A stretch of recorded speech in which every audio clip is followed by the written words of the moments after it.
এখনই সময়, হ্যাঁ এখনই সময়।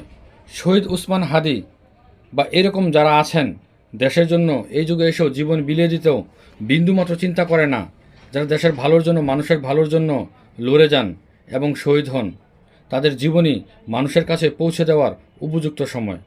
2026 সালের পাঠ্য বইয়ে অবশ্যই তাদের জীবনীগুলো উল্লেখ করা উচিত, নথিভুক্ত করা উচিত। শহীদ ওসমান হাদিদের মতো, আবু সাঈদের মতো যারা জীবন দিয়েছেন এই যুগে এসে দেশের জন্য, তাদেরকে মানুষের দোরগোড়ায় তাদের জীবনটা আরও পৌঁছে দেওয়ার জন্য এখনই সঠিক সময়। তাদেরকে মূল্যায়ন করার জন্য হলেও, ন্যূনতম হলেও এটা উপযুক্ত একটি বিষয়, উপযুক্ত একটি সাবজেক্ট, যেটা হয়তোবা মানুষের দোরগোড়ায় পৌঁছে যাবে, আগামীর ভবিষ্যৎ জানতে পারবে।